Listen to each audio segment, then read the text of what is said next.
هاي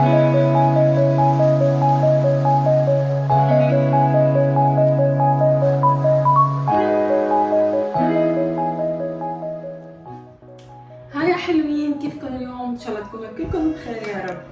اليوم جبت لكم طريقه كرواسون كتير طيبه ورح تعجبكم، خاصه الامهات يلي ما عندها وقت تقعد تركض وتحضر وتفيق الصبح. هيدي بتطلعيها من الفريزر وقت ما بدك، تحطيها باللانش بوكس تمشي بالغرض.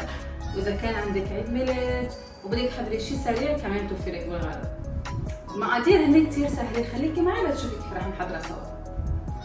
بالنسبه للمقادير عندنا 3 كبايات طحين منخول، كبايتين طحين منخول، ربع كباية سكر، 150 جرام زبدة، معلقة كبيرة خميرة أو فيكم تحطوا ظرف خميرة، ربع معلقة صغيرة سكر، وعندنا كباية و3/4 من الحليب السائل الدافئ. أول شي هون عندنا كباية و3/4 من الحليب الدافي، رح أجيب المعلقة الكبيرة الخميرة وحطها هون، ورح أجيب ربع معلقة صغيرة من السكر وكمان حطها بالكباية الحليب، وراح اخلطهم كلياتهم كتير منيح واتركها على جنب تقريبا شي 5 دقايق 10 دقايق. هون عنا تفاعلت الخميرة مع الحليب صارت جاهزة. هلا اللي بدي اعمله انه حجيبهم وادلق العنوان فوق الخليط تبع 3 كبايات طحين منخول، وراح اجيب كمان ال 150 جرام الزبدة كمان راح احطهم فوق الخليط، وراح اجيب كمان ربع كباية سكر وحطهم وين فوق الخليط. يعني ما عملت شيء الا حطيت كل شيء مع بعض، وهلا بدي بلش اخلط. اللي عملته هلا انه عجنت كل المكونات مع بعض كتير منيح. بدكم تعملوا حسابكم انكم تكونوا لابسين كفوف لانه هذه العجينة كتير رح تلزق معكم. اوكي، اللي معودة علي كمان بيعرف انه انا على طول بترك الطحين على جنب، ما بحط كل المقادير الطحين مع بعض، وخاصة انه هيدي طريقة الكرواسون بدكم تزيدوا شوي الطحين. يعني انا هون حاطة كبايتين طحين تركتهم على جنب منخولين وجاهزين. اللي بعمله اني بجيب شوي وبرش، برجع بخلط.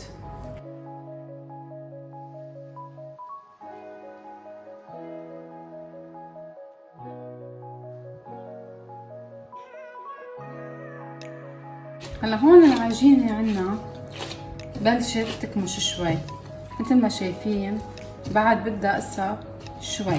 شو راح اعمل؟ رح رش طحين على المجلة، اكيد المجلة نظيفة وكل شي كل امورنا بالسليم مثل ما بيقولوا. هلا رح اعمل العجينة تبعيتي حطها على المجلة وادعكها بعد اكتر، ادعكها بعد شوي. شايفين صارت العجينة عنا جاهزة تمام. رح فرجيكم كيف القوام لازم يكون. شايفين كيف لازم تمط؟ هيك لازم تمط. بنفس الوقت لازم تكون كامشة وضبة على بعضها. يعني لو كانت رح تلزق شوي بايديكم ما عليه، منا مشكلة، بس لازم تكون يعني تمسكوها هيك تنزل كتير، لازم تكون مطاطية. يعني ما لازم تكون معكم ناشفة، لا ما بدنا اياها ناشفة، بدنا اياها تكون هيك بهذا القوام. هيدا رح اعمله هلا اني ححطها، حجيب شوي من الزبدة اللي فضلت عندي هون شوي اكيد، وغلف العجينة تبعيتي بالزبدة. تصير تطلع معكم العجينة كتير ناعمة.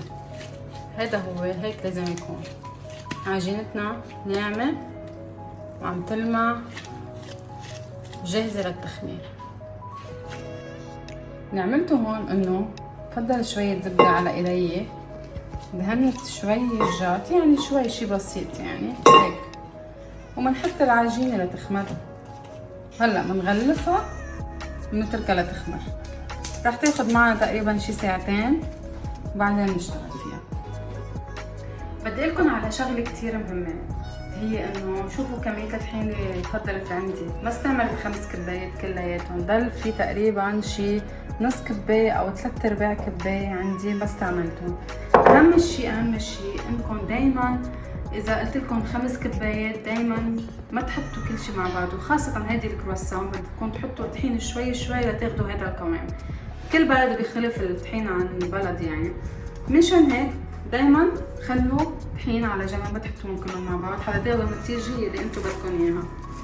هلا رح اعمل اني حغلف عجينتي منيح راح اتركها بالفرن لتخمر.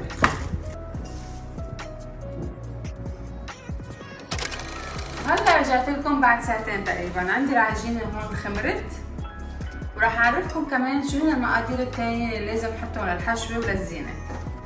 للحشوه عندنا 100 جرام فيتا، 100 جرام حلوم، و 100 جرام موتزاريلا، عندنا شوكولا، فستق حلبي وقطر وزعتر وزيت. هول بالنسبه للحشوه. اما للتزيين عندنا كمان شوكولا، فستق حلبي، حبه بركه وسمسم. هلا عندي هون العجينه صارت خامره، رح تشوفوا اياها كيف صارت.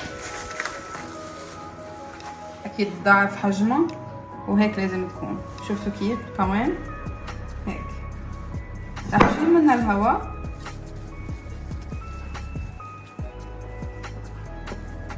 تنبلش نفردها مع بعض. هلا رح اشش كالعاده شوية طحين على المجلة، مجلة نظيفة. رح ناخد شوي من العجين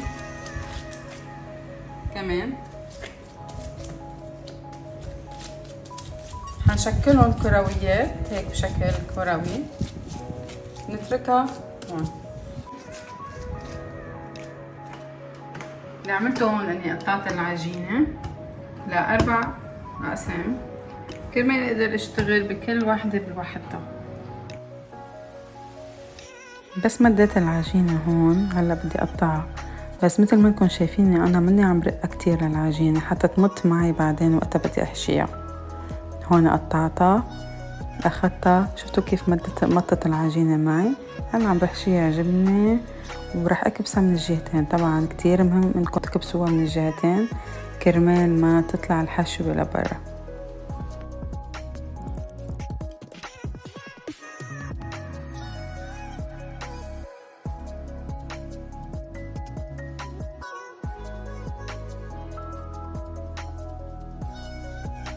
هلا هون انا عندي حشوة الزعتر والزيت، شايفين كيف عم بدهن منيح حتى تطلع عندي النكهة طيبة. وهلا هون عندي نكهة الشوكولا، فيكم تتركوها مثل ما هن هيك قطع، يعني ما تضطروا تعذبوا فيها وتذوبوها، اصلا هي راح تذوب بالفرن. واكيد ما فينا ننسى الفستق الحلبي مع القطر، غير شكل الطعم، يعني لازم تجربوها عن جد كتير طيبة. رح اعمله هلا اني حط البشكير على الكرواسون، بتركهم تيخمروا شي 10 دقايق، برجع بعدين بدهنهم وبحطهم بالفرن. هلا هون من بعد ما شلت البشكير عن الصينية، شوفوا كيف الكرواسون كيف تحسوها خمرت ونفخت كتير منيح. هذا هو الشي اللي لازم يصير. انا اللي بيعرفني بيعرف انه انا ما بحب البيض على الوجه، بقى مشان هيك بحط شوية حليب مع نسكافيه. هون عم برش عليها للجبنة شوية سمسم مع حبة بركة. كتير كتير بحب الحبة البركة يا جماعة، مين مثلي؟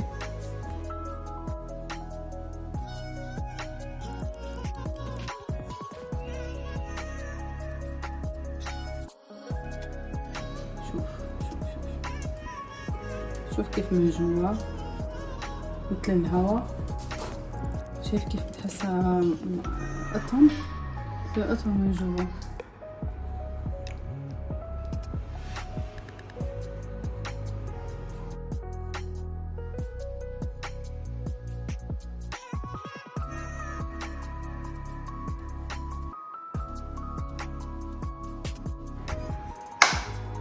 وهيك بكون خلصت لليوم.